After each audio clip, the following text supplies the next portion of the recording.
नमस्कार दोस्तों, ज्ञान सागर चैनल में आपका स्वागत है। हम लोग 17th बीपीएससी के लिए खान सर द्वारा चलाए गए विजेता बैच के सीरीज को हम लोग देख रहे थे और इसी सीरीज में हम लोगों फिजिक्स और केमिस्ट्री को हम लोगों ने इससे पहले देख लिया था और आज जो हम लोग देखने वाले हैं बायोलॉजी के फर्स्ट पार्ट को देखने वाले हैं। और इसमें जो क्वेश्चन को शामिल किया गया है वो एनसीईआरटी बेस्ड क्वेश्चन को शामिल किया गया है। प्रीवियस ईयर के जितने भी इंपॉर्टेंट क्वेश्चन हैं उसको शामिल किया गया है और जो भी एग्जाम के लिए एक्सपेक्टेड क्वेश्चंस हो सकते हैं, जो एग्जाम में देखे जा सकते हैं, उनको भी इसमें शामिल किया गया है। और ये सारे जो क्वेश्चंस हैं बहुत ही इंपॉर्टेंट क्वेश्चन हैं, तो आप इसके डिस्कशंस को ध्यान से सुनिए। ठीक है, तो स्टार्ट करते हैं आज पहला क्वेश्चन। तो आज का पहला क्वेश्चन है बायोलॉजी से। जो हमारा क्वेश्चन है, कोशिका से जुड़े निम्नलिखित कथनों का अध्ययन कीजिए तथा गलत कथन का चयन कीजिए। तो इसमें जो है कोशिका से रिलेटेड आपको इन्फॉर्मेशन को बताना है और जो गलत है इसमें। ठीक है, तो पहला ऑप्शन दे रखा है, कोशिका की खोज रॉबर्ट ब्राउन द्वारा की गई थी। कोशिका के बारे में सर्वप्रथम वर्णन माइक्रोग्राफिया नामक पुस्तक में मिला। मानव शरीर की सबसे लंबी कोशिका का उदाहरण न्यूरॉन है। शुतुरमुर्ग का अंडा बृहद आकार की कोशिका का उदाहरण है। तो इसमें कौन सा स्टेटमेंट गलत है उसको देखना है। तो कोशिका की जो खोज की थी रॉबर्ट ब्राउन ने नहीं की थी, बल्कि यह रॉबर्ट हुक ने किया था। ठीक है, और रॉबर्ट ब्राउन जो है केंद्रक के बारे में बताया था। कोशिका के केंद्रक के बारे में इन्होंने बताया था। तो पहला स्टेटमेंट ही गलत हो गया। और इसमें देख लीजिए, जो कोशिका के बारे में सर्वप्रथम वर्णन किया गया था वो माइक्रोग्राफिया नामक बुक में इसका वर्णन किया गया था। और मानव शरीर की सबसे लंबी जो कोशिका है वो न्यूरॉन है। ठीक है, न्यूरॉन जो है वो सबसे बड़ी मानव शरीर की सबसे लंबी कोशिका है। और शुतुरमुर्ग का अंडा जो है बृहद आकार का कोशिका का उदाहरण है, जानते हैं आप। और शुतुरमुर्ग का जो अंडा है बेसिकली एकल कोशिका है, एकल कोशिका का उदाहरण है। ठीक है, तो इसको ध्यान रखिएगा। नेक्स्ट क्वेश्चन पर आते हैं। मानव शरीर में सबसे छोटी कोशिका का उदाहरण है। तो मानव शरीर में सबसे छोटी कोशिका का उदाहरण कौन सा है? ऑप्शन है न्यूरॉन, शुक्राणु, अंडाणु, ऑस्टियोब्लास्ट। तो न्यूरॉन तो सबसे लंबी कोशिका है, हम लोगों ने ऊपर देखा। शुक्राणु जो है ना, ये मानव शरीर में सबसे छोटी कोशिका का उदाहरण है, तो शुक्राणु इसका आंसर हो जाएगा। ये तो हो गया सबसे लंबी, न्यूरॉन सबसे लंबी। और फीमेल में जो है सबसे छोटी कौन सी होगी? फीमेल में सबसे छोटी कोशिका कौन सी होती है? सबसे छोटी तो ये होती है आरबीसी। ठीक है, इसको आप याद रखिएगा, इंपॉर्टेंट है। और अंडाणु जो है वो सबसे बड़ी कोशिका होती है। सबसे बड़ी कोशिका होती है किसमें? फीमेल में। तो फीमेल में जो है सबसे बड़ी कोशिका कौन सी होती है? तो अंडाणु। और वैसे जो है पूरे मानव में शुक्राणु सबसे छोटा होता है। और ऑस्टियोब्लास्ट जो है बेसिकली यह अस्थि की कोशिका है, यह जो है अस्थि की कोशिका है, तो इनको भी ध्यान रखिएगा। नेक्स्ट क्वेश्चन पर आते हैं। सबसे छोटी जीवित कोशिका का उदाहरण कौन सा है? ब्रेड मोल्ड, माइकोप्लाज्मा, विषाणु और जीवाणु। तो माइकोप्लाज्मा जो है वो सबसे छोटी जीवित कोशिका है, ये इंपॉर्टेंट है, माइकोप्लाज्मा। ठीक है, और सबसे बड़ी जीवित कोशिका कौन सा है? तो आप जानते हैं शुतुरमुर्ग का अंडा, शुतुरमुर्ग का अंडा। ठीक, नेक्स्ट क्वेश्चन पे आते हैं। हम जानते हैं कि सबसे बड़ी कोशिका का उदाहरण शुतुरमुर्ग का अंडा है। अभी हम लोगों ने देखा कि इस संदर्भ में कुछ कथन दिए गए हैं, इनमें से कौन सा कथन गलत है? तो शुतुरमुर्ग के अंडे के बारे में जो कोशिका से रिलेटेड है उसमें कौन सा जो है वो गलत है, उसको देखना है हम लोग को। ठीक है, तो यह लगभग 1.2 kg से 1.6 kg तक वजनी होता है, स्टेटमेंट सही है। यह 180 लंबे और 144 चौड़े होते हैं, भी स्टेटमेंट सही है। शुतुरमुर्ग का एक अंडा मुर्गी के 24 अंडों के बराबर होता है, ये भी सही है। शुतुरमुर्ग का अंडा एक बहुल कोशिका संरचना है। तो मैंने ऊपर ही बताया था कि शुतुरमुर्ग का जो अंडा है बहुल कोशिकीय नहीं है, बल्कि यह एकल कोशिकीय संरचना है, एकल कोशिका संरचना है। तो स्टेटमेंट नंबर डी जो है वो गलत हो जाएगा। नेक्स्ट क्वेश्चन पर आते हैं। कोशिका सिद्धांत का प्रतिपादन निम्नलिखित में से किसके द्वारा किया गया था?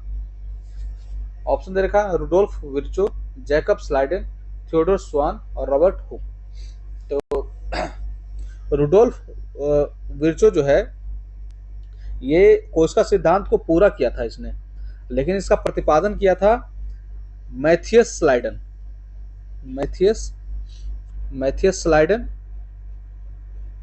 और थियोडोर स्वान ने। तो यहाँ पे जैकब स्लाइडन दे रखा है, इसकी वजह से ये गलत हो जाएगा। अगर मैथियस रहता मैथियस स्लाइडन तो ये होता मैथियस साइडस और थियोडस स्वान। तो इस हिसाब से ऑप्शन के हिसाब से सी नंबर इसका आंसर जाएगा। ठीक है, नेक्स्ट क्वेश्चन पर आते हैं। कोस्का शब्द का प्रयोग सर्वप्रथम किसने किया था? तो कोस्का का प्रयोग हम लोगों ने ऊपर ही देखा कि रॉबर्ट हुक जो है वो कोस्का का सर्वप्रथम प्रयोग किया था किस बुक में? तो माइक्रोग्राफिया बुक में। ठीक, नेक्स्ट क्वेश्चन पर आते हैं। 7 नंबर क्वेश्चन है, निम्नलिखित में से किसने सर्वप्रथम जीवित कोशिका को देखा? तो जीवित कोशिका को देखा रॉबर्ट हुक जो देखे थे वो मृत कोशिका को देखे थे। ठीक है, और जीवित कोशिका को जो देखा था एंटोनी वॉन लीवनहॉक। तो ये आप ध्यान रखिएगा, एंटोनी वॉन लीवनहॉक जो है वो लिविंग को देखा था, लिविंग सेल्स को। ठीक है, और ये जो है मृत कोशिका पादप ने बेसिकली पादप से प्राप्त किया था इन्होंने। ठीक है, पादप से प्राप्त किया था। और ल्यूवनहॉक जो है ये कहाँ देखे थे? तो तालाब के जल में सूक्ष्म जीवों के अध्ययन के समय में उन्होंने जीवित कोशिका को पाया था। ठीक है, तो बी नंबर इसका आंसर हो जाएगा। नेक्स्ट क्वेश्चन को देखते हैं। निम्नलिखित कथनों का अध्ययन कीजिए और गलत कथन का चयन कीजिए। जंतु कोशिका में केवल कोशिका झिल्ली बाह्य आवरण के रूप में पाई जाती है। जंतु कोशिका में केवल कोशिका झिल्ली बाह्य आवरण में पाई जाती है। ठीक है, पादप कोशिकाओं में कोशिका भित्ति व कोशिका झिल्ली दोनों दोहरे आवरण के रूप में पाई जाती है। जंतु कोशिका में हरित लवकों का अभाव होता है। जंतु कोशिका में राइबोसोम का अभाव होता है। तो इसमें जो है कौन सा स्टेटमेंट गलत है? तो जंतु कोशिका में जो है केवल कोशिका झिल्ली बाह्य आवरण में पाई जाती है, ये बिल्कुल स्टेटमेंट सही है। पादप कोशिकाओं में कोशिका भित्ति, और इसमें जो है पादप कोशिका में कोशिका भित्ति भी पाई जाती है और कोशिका झिल्ली भी पाई जाती है, तो ये भी स्टेटमेंट सही है। और जंतु कोशिका में हरित लवकों का अभाव होता है, बिल्कुल सही बात है कि वो पेड़ पौधे में हरित लवक पाया जाता है, जंतु कोशिका में नहीं पाया जाता, तो ये भी अभाव है इसमें, तो ये स्टेटमेंट सही है। जंतु कोशिका में राइबोसोम का अभाव होता है, राइबोसोम तो पाया जाता है ना जंतु कोशिका में, ये स्टेटमेंट जो है अभाव नहीं होना चाहिए, इस जंतु कोशिका में राइबोसोम होता है, अभाव, ये स्टेटमेंट जो है डी नंबर स्टेटमेंट गलत है। नेक्स्ट क्वेश्चन पर आते हैं। कोशिका के बाह्य आवरण कोशिका भित्ति निम्नलिखित में से किसमें पाई जाती है? कोशिका के बाह्य आवरण कोशिका भित्ति निम्नलिखित में से किसमें पाई जाती है? तो ये सब में तो होता ही है। तो ये कोशिका पाई जाएगी, कोशिका भित्ति बेसिकली कुकुरमुत्ता में या मशरूम में पाई जाएगी। और वायरस जो है बेसिकली यह बसा का, ये जो है इसमें जो हो जाएगा आंसर कुकुरमुत्ता या मशरूम हो जाएगा, केचुआ और बंदर नहीं होगा। बाह्य आवरण में कोशिका भित्ति इन सब में नहीं पाई जाती है। ठीक है, नेक्स्ट क्वेश्चन को देखते हैं। निम्नलिखित कथनों का अध्ययन कीजिए। पादप कोशिका में रसधानियां यानी रिक्तका बड़े आकार में पाई जाती है, जबकि जंतु कोशिका में यह छोटे आकार में पाई जाती है। पादप कोशिकाओं में माइटोकॉन्ड्रिया अपेक्षाकृत कम होती है। जंतु कोशिका में संग्रहित भोज्य वसा ग्लाइकोजेन होते हैं। पादप कोशिका में केंद्रक बिल्कुल बीच में होता है, बल्कि बीच में होकर बल्कि किनारों पर संभव होते हैं। तो ये स्टेटमेंट को देख लेते हैं। तो पादप कोशिका में जो होता है ना, वो रिक्तियां जो होता है वैकुलस जिसको बोलते हैं, वो जो होता है बड़े आकार में पाई जाती है, जबकि जंतु कोशिका में छोटे छोटे आकार में पाई जाती है, तो ये आपको ध्यान रखना है। ठीक है, और पादप कोशिका में जो है माइटोकॉन्ड्रिया कम होती है, जबकि जंतु कोशिका में जो है माइटोकॉन्ड्रिया अधिक होती है। ठीक, जंतु कोशिका में संग्रहित भोज्य वसा और ग्लाइकोजन होते हैं, ये भी स्टेटमेंट सही है, तीनों स्टेटमेंट सही है। चौथा देखते हैं। पादप कोशिका में केंद्रक बिल्कुल बीच में ना होकर, हाँ तो पादप कोशिका में क्या होता है कि यह कोने पे होता है, जबकि जंतु कोशिका में जो होता है बीचों बीच में होता है केंद्रक। ठीक है, तो इसको भी आप ध्यान रखना, ये इंपॉर्टेंट है, क्वेश्चन पूछा जाता है। तो कौन सा गलत है? तो इनमें से कोई भी गलत नहीं है, तो डी नंबर इसका आंसर हो जाएगा। 11 नंबर क्वेश्चन पे आते हैं हम लोग। निम्नलिखित में से किसमें हरित लवक का अभाव पाया जाता है? तो हरित लवक का अभाव कहाँ पाया जाएगा? जंतु कोशिका में पाया जाएगा। ठीक है, और या फिर जिसमें प्लास्टिड वगैरह नहीं बनता हो उसमें, तो ऑप्शन देखते हैं। शैवाल में तो होता है हरित लवक, वो हरा होता है इसलिए। मशरूम, टेरिडोफाइटा पादप और कमल पादप, कमल पादप में भी होता है हरित लवक, टेरिडोफाइटा पादप में भी होता है, मशरूम में जो है वो नहीं होता। इसमें इसका रीजन क्या है? इसमें प्लास्टिड जो है नहीं पाया जाता है, प्लास्टिड की अनुपस्थिति के कारण जो है मशरूम जो है हरित लवक में इसका अभाव होगा। ठीक है, और टेरिडोफाइटा है, ये जो होते हैं बेसिकली बड़े बड़े आकार के पादप होते हैं, बड़े आकार के पादप। ठीक है, नेक्स्ट क्वेश्चन पर आते हैं। 12 नंबर क्वेश्चन है। जंतु कोशिका व पादप कोशिका की तुलना में निम्नलिखित युग्मों से कौन सा गलत है? तो इसमें गलत मैच कौन सा है? तो पादप कोशिका लाइसोसोम का अभाव होता है या विरलता, तो बिल्कुल स्टेटमेंट सही है। पादप कोशिका में तो ऐसा होता ही नहीं है कि लाइसोसोम हो। जंतु कोशिका केंद्रक बिल्कुल बीच में हम लोग अभी देखा, और जब पादप कोशिका में क्या होता है, केंद्रक कोने में होता है, साइड में होता है, ठीक है। पादप कोशिका लवक की उपलब्धता, मतलब प्लास्टिड होता ही है इसमें, प्लास्टिड होगा ही पादप कोशिका में, तो ये भी सही है। जंतु कोशिका में राइबोसोम का अभाव, ये स्टेटमेंट बिल्कुल गलत है। राइबोसोम का तो इसमें होता ही है, ठीक है। राइबोसोम जो होता है दो प्रकार का होता है, जानते हैं, 70S और 80S, तो ये होता है जंतु कोशिका में राइबोसोम, ठीक है। नेक्स्ट क्वेश्चन पे आते हैं। पादप कोशिका में निम्नलिखित में से किसकी उपस्थिति की संभावना अधिक है? पादप कोशिका बोल रहा है। तारकराय मतलब कि सेंट्रोसोम हो गया, ये सेंट्रोसोम, और लाइसोसोम, ग्लाइकोजेन और राइबोसोम। तो पादप कोशिका में किसकी उपस्थिति की संभावना अधिक है? तो तारकराय मतलब सेंट्रोसोम जो होता है लेकिन कम मात्रा में होता है, लाइसोसोम भी का भी अभाव होता है, ग्लाइकोजेन का भी अभाव होता है। यह ग्लाइकोजेन तो होता ही नहीं, ग्लाइकोजेन जो होता है बेसिकली यह जंतु में पाया जाता है, ठीक है। और राइबोसोम जो है, तो राइबोसोम का जो पादप कोशिका में इसकी उपस्थिति की संभावना अधिक है, तो डी नंबर इसका आंसर हो जाएगा, ठीक है। राइबोसोम इसमें देखिए पादप कोशिका में भी होगा और जंतु कोशिका में भी है। पादप कोशिका में जो है राइबोसोम की संभावना अधिक होती है। नेक्स्ट क्वेश्चन को देखते हैं। प्रोकैरियोटिक कोशिका के संदर्भ में सही कथन का चयन कीजिए। प्रोकैरियोटिक मतलब हो गया 70S। इसमें केवल कोशिका झिल्ली प्राप्त होती है, इसमें केवल कोशिका भित्ति प्राप्त होती है, इसमें केंद्रक स्पर्श दिखाई देता है, इसमें कोशिका झिल्ली व कोशिका भित्ति दोनों की प्राप्ति होती है। तो कौन सा सही कथन है? तो बिल्कुल सही है कि प्रोकैरियोटिक में जो होता है 70S में कोशिका झिल्ली और कोशिका भित्ति दोनों प्राप्त होता है, ठीक है। अब प्रोकैरियोटिक जो होता है यह अविकसित होता है, यह जो है अविकसित होता है, और इसमें केंद्रक नहीं होता है, केंद्रक नहीं होता है, लेकिन अनुवांशिक पदार्थ होता है इसमें, अनुवांशिक पदार्थ जो है इसमें होता है, ठीक है। तो इसको भी आप याद रखेंगे, डी नंबर इसका आंसर हो जाएगा। नेक्स्ट क्वेश्चन पे आते हैं। मध्य पटल में कौन सा खनिज तत्व युग्म होता है? तो इसमें हम लोग जानते हैं कि कैल्शियम और मैग्नीशियम होता है, और ये जो है दो कोशिकाओं को आपस में कनेक्टिंग करने का काम करता है, और पेड़ पौधों में दृढ़ता भी प्रदान करता है। ये नेक्स्ट क्वेश्चन को देखते हैं। कोशिका झिल्ली के संदर्भ में कौन सा गलत है? कोशिका झिल्ली के बारे में पूछा है, कौन सा गलत है? यह सजीव होती है, तो स्टेटमेंट सही, बिल्कुल जो कोशिका झिल्ली जो सजीव होती है, यह केवल जंतु में ही होती है, यह स्टेटमेंट गलत है। यह जंतु और पादप दोनों में होती है कोशिका झिल्ली, ठीक है। तो बी नंबर स्टेटमेंट जो है वो गलत है। यह अर्धपारगम्य होती है, वह चयनात्मक गुण होता है इसमें, यह प्रोटीन और वसा से निर्मित होती है कोशिका झिल्ली, तो ये भी स्टेटमेंट सही है, लेकिन बी जो है वो गलत है। कोशिका झिल्ली का क्या कार्य है? तो कोशिका झिल्ली का ऑस्मोसिस भी काम है, ऑस्मोसिस, विसरण मतलब डिफ्यूजन, और पारगम्यता मतलब हो गया परमेबिलिटी। तो ये तीनों ही जो काम है कोशिका झिल्ली के काम होते हैं, ठीक है। और विसरण जो है यह जल में और वायु दोनों में होते हैं, ठीक है।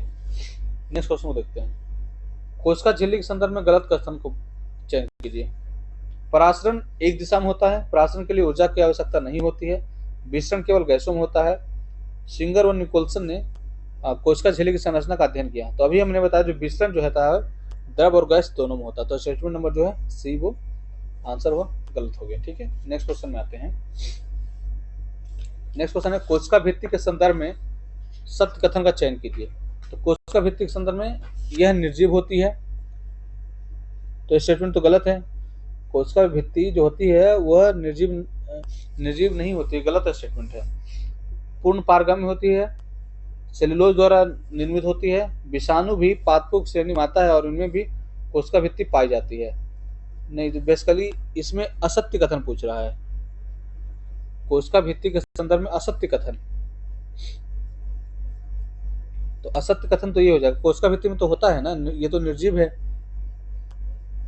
तो असत्य कथन में आ जाएगा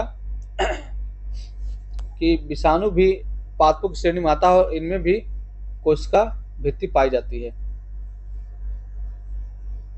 तो ये आता है, ये गलत है स्टेटमेंट। और ये विषाणु आप जानते हैं कि सजीव और निर्जीव के बीच का होता है विषाणु। नेक्स्ट क्वेश्चन पे आते हैं। कोशिका भित्ति के साथ मध्य पटल यानी मिडिल लेमेला का निर्माण निम्न में से किसके साथ मिलकर होता है? तो यह जो होता है कैल्शियम के साथ मिलकर होता है। नेक्स्ट क्वेश्चन पर आते हैं। निम्नलिखित में से कौन सा कोशिकांग शरीर का पावर हाउस है? तो आप जानते हैं शरीर का पावर हाउस क्या है? माइटोकॉन्ड्रिया है। ये हो जाएगा ऑप्शन ए नंबर। और इससे क्या होता है, जैसे C6H12O6 प्लस OT के साथ करता है तो इसमें क्या निकलता है? ATP हो गया, CO2 और H2O। ठीक, नेक्स्ट क्वेश्चन देखते हैं। माइटोकॉन्ड्रिया के संदर्भ में प्रमुख कथन का अध्ययन कीजिए। यह दोहरी झिल्ली वाला कोशिकांग है। यह हमारी कोशिका में ऊर्जा अर्थात ATP निर्माण करता, सही है। दोहरी झिल्ली का कोशिकांग, ये भी सही है। यह प्रोटीन, वसा, DNA, RNA आदि से मिलकर बनता है, ये भी सही है। और माइटोकॉन्ड्रिया में स्वयं का DNA होता है, ये भी स्टेटमेंट सही है। तो चारों स्टेटमेंट जो है वो सही है, तो डी नंबर इसका आंसर हो जाएगा। नेक्स्ट क्वेश्चन पर आते हैं। निम्नलिखित में से कौन सा कोशिकांग अर्ध स्वायत्त अंग है? कौन सा कोशिकांग जो है अर्ध स्वायत्त अंग है? अर्ध स्वायत्त अंग मतलब होता है सेमी ऑटोनोमस ऑर्गन। कौन सा है इसमें? तो ये जो है माइटोकॉन्ड्रिया है और हरित लवक है। माइटोकॉन्ड्रिया में DNA प्लस 70S राइबोसोम जो कि प्रोटीन का निर्माण करता है। तो 1 और 2 जो है इसका आंसर हो जाएगा। नेक्स्ट क्वेश्चन को देखते हैं, ये हो जाएगा। नेक्स्ट क्वेश्चन है हमारा 24। निम्नलिखित युग्म में से कौन सा युग्म दोहरी झिल्ली युक्त कोशिकांग है? दोहरी झिल्ली युक्त कोशिकांग कौन सा है इसमें? तो ये जो है अंतर्द्रव्य जालिका और गोल्जी काय दोनों ही जो है वो एकल है, ठीक है। और लाइसोसोम और सेंट्रोसोम में सेंट्रोसोम जो है वो 0 झिल्ली युक्त कोशिकांग है और लाइसोसोम जो है एकल है। और राइबोसोम और सेंट्रोसोम जो है यह 0 है और माइटोकॉन्ड्रिया और लवक जो है वो डबल है। तो स्टेटमेंट नंबर डी जो है इसका आंसर हो जाएगा। नेक्स्ट क्वेश्चन को देखते हैं। हरित लवकों के संदर्भ में निम्नलिखित कथनों का अध्ययन कीजिए। यह अर्ध स्वायत्त अंग है, हम लोगों ने ऊपर देखा था, सही है। हरित लवक ग्रेना और स्ट्रोमा से मिलकर बनता है, ये भी सही है। ग्रेना थाइलोकाइड से मिलकर बनता है, ये भी सही है। क्वांटासोम हरित लवकों की क्रियात्मक और संरचनात्मक इकाई है। तो इन सारा इन्फॉर्मेशन दे रहा है, तो सारे स्टेटमेंट जो है वो सही है, ऑल करेक्ट है, ठीक है। नेक्स्ट क्वेश्चन देखते हैं। प्लास्टिड की खोज किसने की थी? तो प्लास्टिड की खोज किसने की थी? तो इसका जो खोज मतलब लवकों की खोज क्या था? अनरेस्ट हेकल ने प्लास्टिड की खोज की थी। और अल्टमैन जो है किसकी खोज की थी? तो माइटोकॉन्ड्रिया की थी, माइटोकॉन्ड्रिया, ठीक। और आर्ल बेंडा भी थे, इसी से रिलेटेड थे। और रॉबर्ट हुक तो आप जानते हैं कोशिका की खोज की थी। नेक्स्ट को देते हैं। पके पपीते में निम्नलिखित में से कौन सा वर्णिल लवक पाया जाता है? तो जितने भी पीलापन जो आता है बेसिकली वो जैंथोफिल के कारण ही आता है, तो जैंथोफिल आंसर हो जाएगा। और कैरोटीन बेसिकली कैरोटीन की वजह से नारंगी कलर उत्पन्न होता है जो कि गाजर में बेसिकली होता है। और एंथोसाइनिन से basically purple and blue colour उत्पन्न होता है। और लाइकोपिन से तो जानते हैं लाल, जो कि टमाटर में पाया जाता है लाइकोपिन। नेक्स्ट क्वेश्चन पे आते हैं। सौर ऊर्जा का बदलाव एटीपी में कौन करता है? तो आप जानते हैं कि क्लोरोप्लास्ट करता है, क्लोरोप्लास्ट करेगा। बेसिकली क्या होता है कि इसमें सोलर लाइट कन्वर्ट होता है क्लोरोप्लास्ट में केमिकल एनर्जी में, और केमिकल एनर्जी जो है माइटोकॉन्ड्रिया में। तो ऐसे ये प्रोसेस चलता है, सोलर लाइट क्लोरोप्लास्ट फिर केमिकल एनर्जी फिर माइटोकॉन्ड्रिया। तो क्लोरोप्लास्ट आंसर हो जाएगा। जंतु कोशिका में निम्नलिखित में से क्या अनुपस्थित रहता है? तो जंतु कोशिका में सेल्यूलोज नहीं होता, सेल्यूलोज और ये सब जो है तो पेड़ पौधे में होते हैं। केंद्रक होता है माइटोकॉन्ड्रिया, राइसोसोम होता है, ठीक है। तो ए नंबर इसका आंसर हो जाएगा। अब 30 नंबर क्वेश्चन पे आते हैं। निम्नलिखित युग्म से गलत युग्म का चयन कीजिए। प्रोटीन प्लांट्स दलहन, तो प्रोटीन से दलहन होता है, बिल्कुल स्टेटमेंट सही है। एलियोप्लास्ट तिलहन, ये भी स्टेटमेंट सही है। और इसमें जो है इलियोप्लास्ट में बसा पाया जाता, बसा मिलता है। एमाइलोप्लास्ट में स्टार्च मिलता है, ये भी सही है। और क्लोरोप्लास्ट हरी पत्ती में मिलता है। तो चारों स्टेटमेंट जो है वो सही है। ठीक है। अंतः प्रद्रव्य जालिका के संदर्भ में गलत कथन का चयन कीजिए। तो इंडोप्लाज्मिक रेटिकुलम के बारे में बोल रहा है ये, ईआर इंडोप्लाज्मिक रेटिकुलम के बारे में क्वेश्चन है ये। तो कौन सा गलत है? कोशिका का यह हाईवे कहलाता है, तो बिल्कुल सही है। ईआर जो है कोशिका का हाईवे प्रदान करता है। कीथ आर पोर्टर ने इसकी खोज की थी, ये भी सही है। प्रोटीन और वसा में निर्माण होता है, ये भी सही है। आप जानते हैं कि रफ सरफेस पर यह प्रोटीन का निर्माण करता है और स्मूथ पे वसा का निर्माण करता है। तो इस स्टेटमेंट से कोशिका के जैविकीय अपशिष्ट को साफ करता है। तो कोशिका के जैविक अपशिष्ट को तो लाइसोसोम को साफ करता है ना, लाइसोसोम साफ करता है। तो ये तो गलत है स्टेटमेंट। आत्मघाती थैली भी लाइसोसोम को इसलिए तो कहा जाता है। नेक्स्ट क्वेश्चन को देखते हैं 32 नंबर। प्रोटीन संश्लेषण में निम्नलिखित में से कौन सा कोशिकांग महत्वपूर्ण भूमिका निभाता है?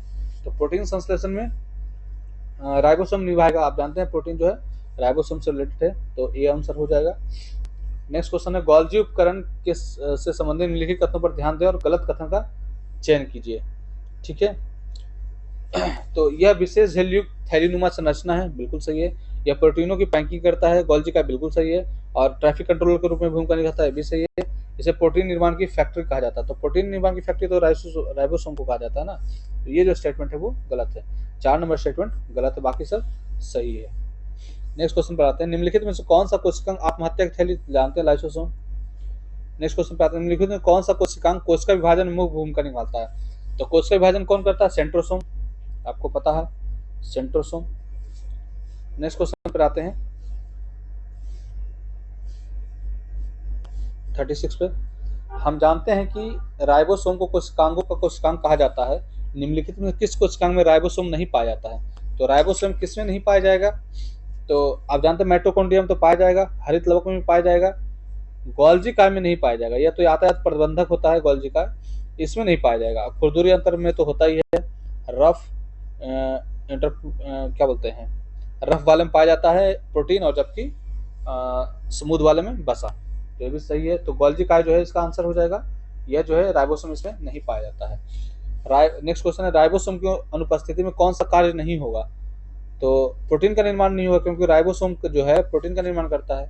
नेक्स्ट क्वेश्चन को देखते हैं। गलत कथन को इसमें छांटना है। George Palade ribosome, Camillo Golgi Golgi काय, रॉबर्ट ब्राउन केंद्रक, टी बोवेरी अंतः प्रद्रव्य जालिका।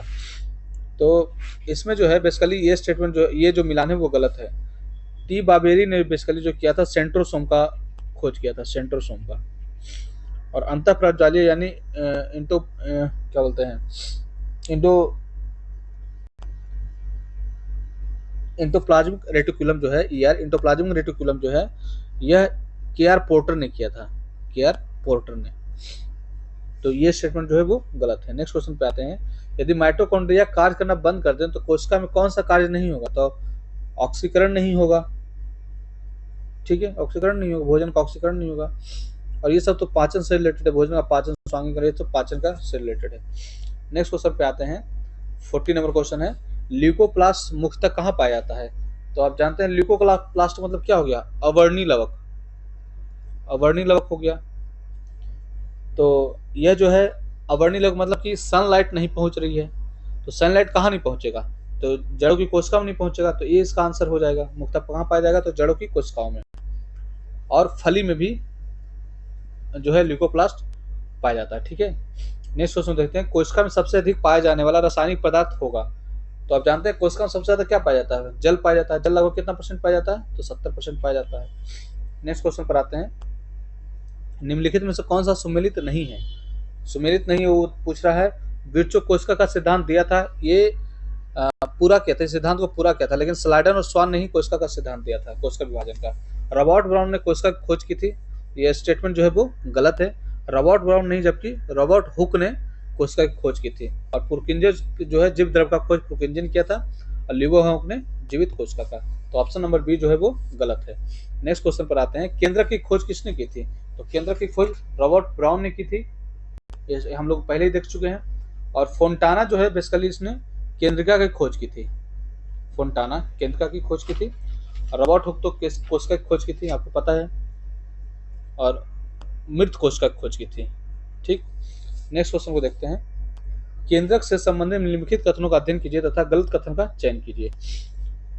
केंद्रक कोशिका का नियंत्रण करता होता है। यह प्रोटीन, वसा, डीएनए, आरएनए से मिलकर बनता है। केंद्रक के बारे में पूछ रहा है, ठीक है। केंद्रक कोशिका का नियंत्रण होते, बिल्कुल सही है, केंद्रक ही करता है नियंत्रण। यह वसा, प्रोटीन, वसा, डीएनए, आरएनए से मिलकर बने होते हैं। यह भी स्टेटमेंट सही है। केंद्रक राइबोसोम विहीन होता, नहीं नहीं गलत है। केंद्रक में तो राइबोसोम होता है ना, तो ये स्टेटमेंट जो है वो गलत है, विहीन नहीं है, होता है। केंद्रक के साथ क्रोमेटिन धागा पाया जाता है जिससे आगे चलकर गुणसूत्र का निर्माण होता है, तो ये स्टेटमेंट जो सही है। केंद्रक में जो है क्रोमेटिन धागा पाया जाता है, ये स्टेटमेंट आपको ध्यान रखना है। नेक्स्ट क्वेश्चन पर आते हैं। निम्नलिखित में से किसकी कोशिका में परिपक्वन अवधि केंद्रक में नहीं पाया जाता है? तो आरबीसी में नहीं पाया जाता है, ठीक है। नेक्स्ट क्वेश्चन देखते हैं। गुणसूत्री संख्या के आधार पर युग्म में से कौन सा गलत है? तो मानव में 46 गुणसूत्र होते हैं, सही है। मटर में 16 नहीं होते बल्कि 14 होते हैं मटर में, तो ये स्टेटमेंट जो है गलत है। मिलान। और गेहूं में 42 होते हैं, चावल में 24 होते हैं, सही है। नेक्स्ट क्वेश्चन पे आते हैं। गुणसूत्री संरचना में इसका बाह्य आवरण कहलाता है। तो गुणसूत्रीय अवस्था में बाह्य आवरण क्या कहलाता है? तो पेलिकल कहलाता है। ये पेलिकल जो है ये कहलाता है। जैसे मैं बनाता हूं, ये हो गया। तो ये जो होता है यह शीर्ष है,